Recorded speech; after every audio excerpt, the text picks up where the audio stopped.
Hi, today we're looking at Woolworths. WOW is the ticker code on the ASX. And here is Woolworths. This is the full chart. You can see that the company was first listed back in 1994, and this is a fairly reasonable trend line, I think. The trend is pretty undeniable, and what you'll see if you look at the chart in a certain way is that for the first 26 years in which WOW was trading, there was never a day when the stock had seen its all-time high. You'll see that up here the all-time high was reached back in 2021 at about $41, $42. Since then, the stock has retraced, but the significant message, obviously, is that the stock has continued to rise over the last, over 26 years. It's retraced now, but do we think that something fundamental has changed to mean that 3 decades long period of growth is going to stop? Now, as usual, I've gone to the trouble of asking ChatGPT to give me a 10-minute script on the issues that are relevant to whether or not now is a good time to buy Woolworths. I include these ChatGPT scripts in the video primarily as a value add. Whatever you might think of the analysis I'm providing, what you can pick up in these videos is what ChatGPT has put together from its universal access to all the coverage that's published online. So if you are interested in this more conventional kind of analysis, you can simply pause the video and read the script.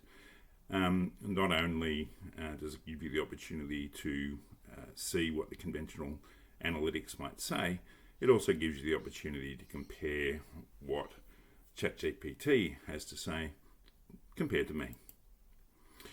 Now, here is the recent Woolworths chart, and the significant thing here during this recent period of decline is that you can see there have been 2 what I call cliff drop events, where for whatever reason the stock drops off a cliff. I'm developing something of a speciality in the analysis of these cliff drops that I'll be talking about more in a little while. But the significant thing is that here's the first cliff drop, and here's the recovery. Here's the second cliff drop. What do you think is going to happen next?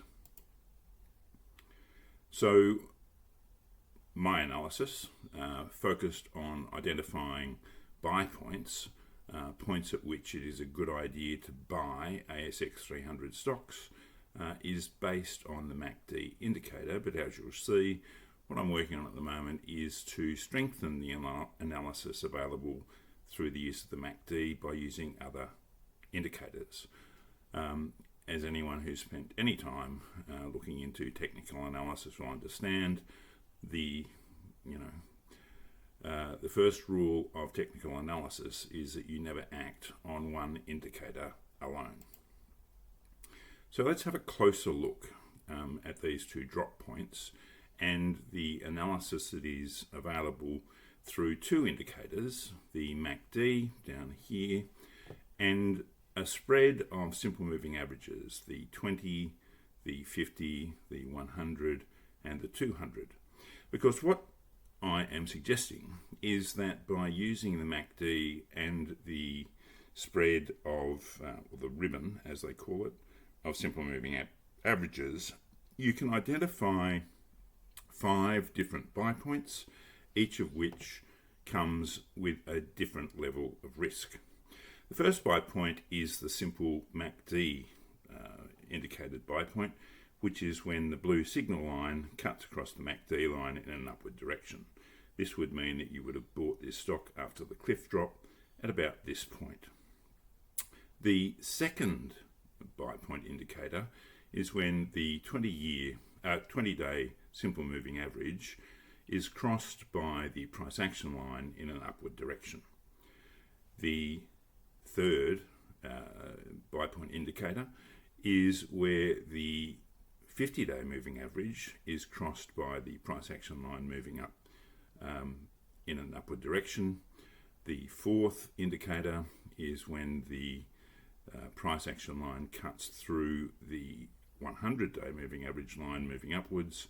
And the fifth buy point indicator is here, where the price action line cuts across, is cut through by the price action line moving in an upward direction. Now what you see here is that this recovery was cut short by events which led to the second cliff drop. And what you see, if you look at this combination of analytical indicators, is that there is a pattern which is indicative of the recovery of significant stocks, stocks in the ASX 300, which applies to many of these cliff drop events. The fundamental axiom that I am proposing is that these cliff drop events are always drastic overreactions by the market, driven by AI controlled trading bots. So however those bots are programmed, once the drop happens, it continues and is amplified before that overreaction is then reversed by more informed trading. What you see here is the MACD buy point right down here at almost $29.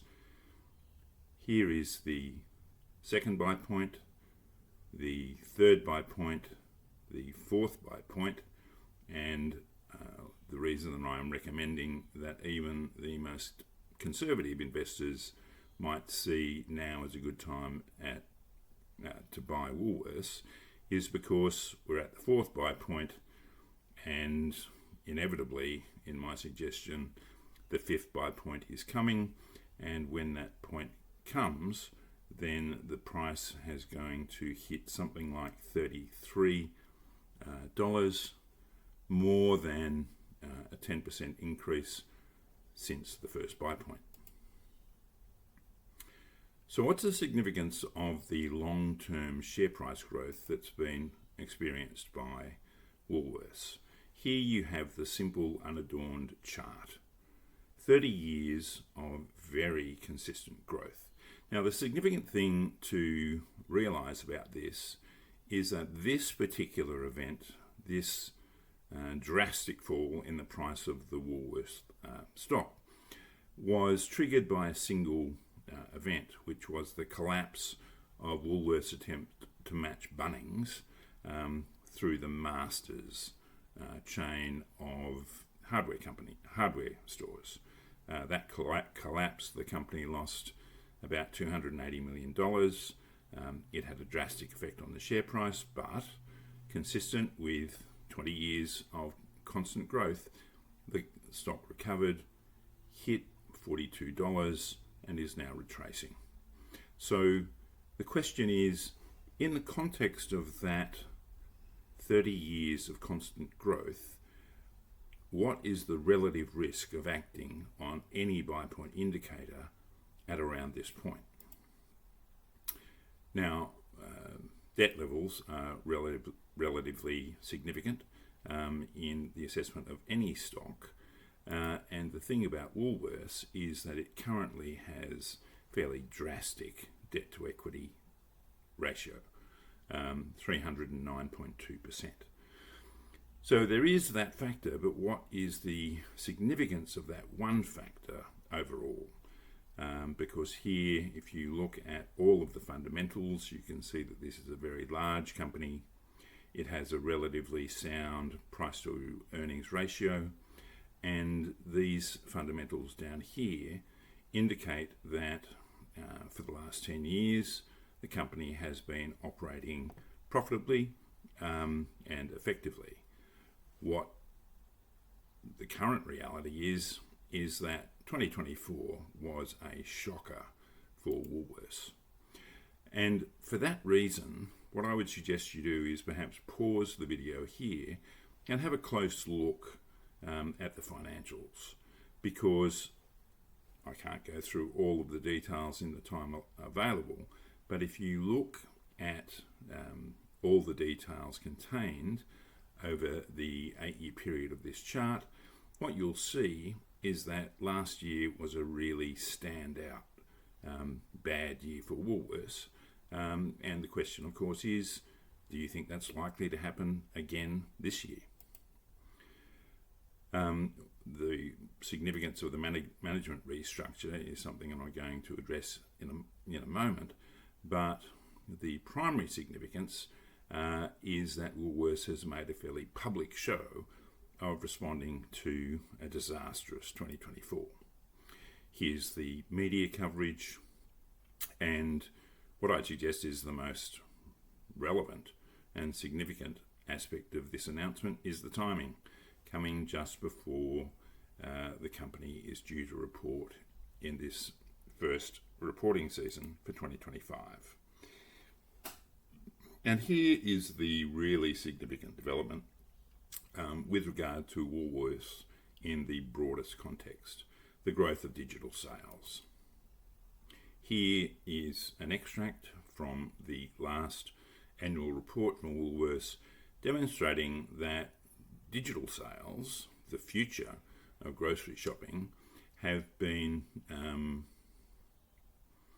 growing hand over fist during the last few years.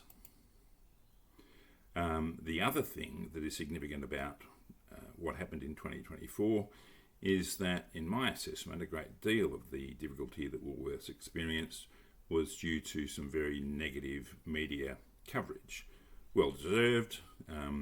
Woolworths is part of a entrenched duopoly in the Australian grocery market, and it was caught out by the regulators, and that had a significant effect on its share price. And here's some of that coverage. Paywalls preclude me from getting into any of these articles in more depth, but this is a little Google-generated snapshot. So the conclusion, is Woolworths a good buy? Well, obviously, ChatGPT was responding to the questions that I asked it, but it was overall able to come to the conclusion that it's not necessarily a bad idea. Of course, this is very conservative, and probably the single greatest indicator, or the single most dominant characteristic of conventional investing advice, is that they always want to hedge their bets. And here is something quite extraordinary. I didn't want to put this in writing, but I find myself in agreement with the Motley Fool. The Fool, as usual, isn't really telling you anything, it's simply telling you what somebody else said. But here we have an assessment of Goldman Sachs, which concludes that Goldman Sachs has a buy rating on the stock with a target price of $36. So I'll leave you to ponder that. Now, I'm making a point at the moment of promoting Peter Zion, simply because if you're interested in the geopolitical landscape in which the ASX and the companies within it operate, you need to have a source of good geopolitical insight. Zion is, in my assessment, the leading geopolitical analyst on the planet at the moment. You can subscribe to his website, Zion on Geopolitics, and get these little short videos every day, and I can't recommend it too highly. That's it for today, and here's the disclaimer.